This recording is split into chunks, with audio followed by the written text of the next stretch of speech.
안녕하십니까. 구찬규 강도사입니다. 오늘 함께 나눌 말씀은 예레미야 21장 1절부터 10절 말씀입니다. 여호와께로부터 예레미야에게 말씀이 임하니라. 시드기야 왕이 말기야의 아들 바스울과 제사장 마아세야의 아들 스바냐를 예레미야에게 보내니라. 바벨론의 느부갓네살 왕이 우리를 치니 청컨대 너는 우리를 위하여 여호와께 간구하라. 여호와께서 혹시 그의 모든 기적으로 우리를 도와 행하시면 그가 우리를 떠나리라 하니 예레미야가 그들에게 대답하되 너희는 시드기야에게 이같이 말하라.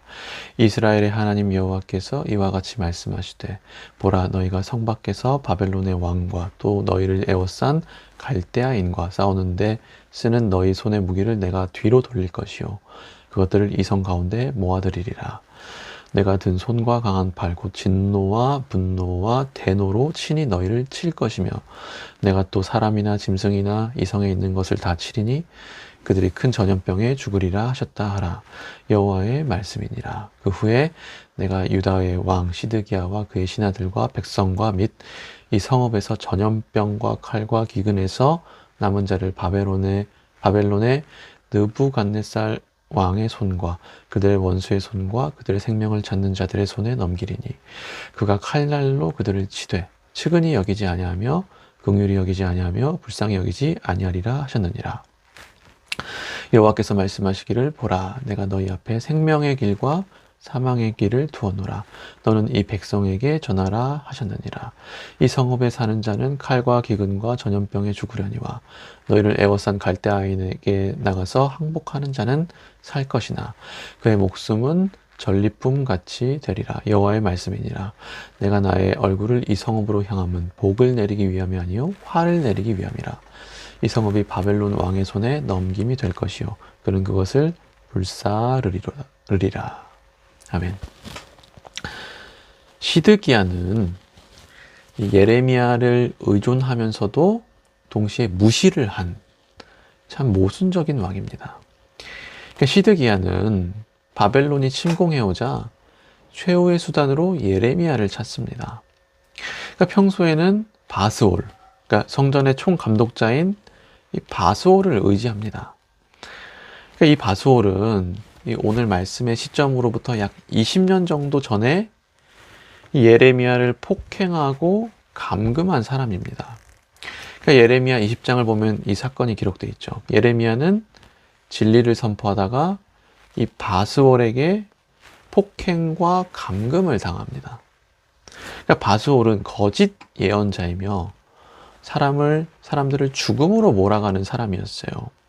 그래서 시드기야 왕은 평소에 이 바스올을 의지했습니다. 바스올의 거짓 예언들을 믿었어요. 이스라엘이 영원히 멸망치 않고 대대손손 잘 살 거라고 한 그 거짓 예언들을 믿었습니다. 그런데 이 막상 바벨론이 쳐들어오니까 최후의 수단으로 또 예레미야를 찾습니다. 너가 하나님께 기도를 해달라고 이 예레미야를 찾아요. 그러니까 시드기야 왕은 사실 이 예레미야를 두려워했던 겁니다. 그는 예레미야를 하나님의 대언자로 인정했던 거죠. 그런데도 오늘 말씀을 보면 그를 마지막 수단으로 찾습니다. 말씀을 마지막 수단으로 찾는 거죠. 그러니까 다시 말해서 이 말씀을 나름대로 인정하고 두려워하긴 하는데 이 말씀을 최후의 수단으로 여긴 겁니다. 시드기야 왕이 이런 신앙을 가졌어요. 그런데 참 하나님의 은혜가 큰 것이 뭐냐면 하나님은 이때 이 시드기야 왕과 이스라엘에게 이 살 길을 제공해 주신다는 거예요. 살 길을 제공해 주십니다. 오늘 말씀 8절 이하를 보시면 그는 사망의 길뿐만 아니라 이 생명의 길도 제공해 주십니다. 이 말씀, 이 예레미야를 최후의 수단으로 찾는 이런 자에게도 생명의 길을 제공해 주세요. 그런데 그럼에도 시드기야는 이 예레미야의 말을 믿지 않습니다. 그는 끝까지 하나님 앞에 저항합니다. 바벨론에게 저항하고 하나님께 저항합니다. 말씀을 끝까지 무시해요. 그러니까 말로는 어떻습니까? 말로는 말씀을 두려워하고 말씀을 인정한다고는 하는데 실제로는 말씀을 무시합니다.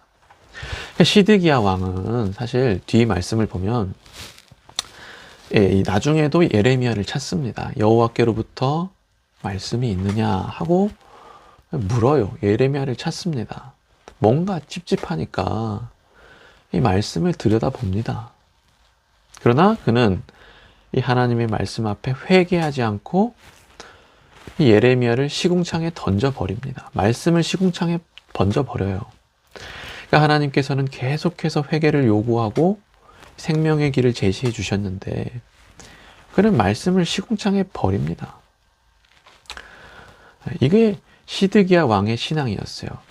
말씀을 인정하고 두려워한다고는 하지만 말씀을 무시해버리는 것. 이게 시드기야 왕의 신앙이었습니다. 그렇다면 성도 여러분, 우리는 어떻습니까? 하나님의 말씀을 인정하면서 동시에 그 말씀에 순종하고 있습니까? 하나님의 말씀이 두렵다고는 말하면서 그 말씀을 무시하고 있지는 않습니까? 성도 여러분, 오늘 말씀을 통해 이 하나님의 말씀을 경외하고 또한 그의 인자를 찬양하는 우리 되기를 예수님의 이름으로 소망합니다. 기도 제목 나눌게요. 오늘은 이 하나님의 말씀을 경외하는, 더욱 경외하는 우리 되게 해달라고 그렇게 기도했으면 좋겠고, 또한 우리가 혹시 한 주간 범죄한 것이 있다면 이 회개하는 기도도 오늘 함께 했으면 좋겠습니다. 기도하겠습니다.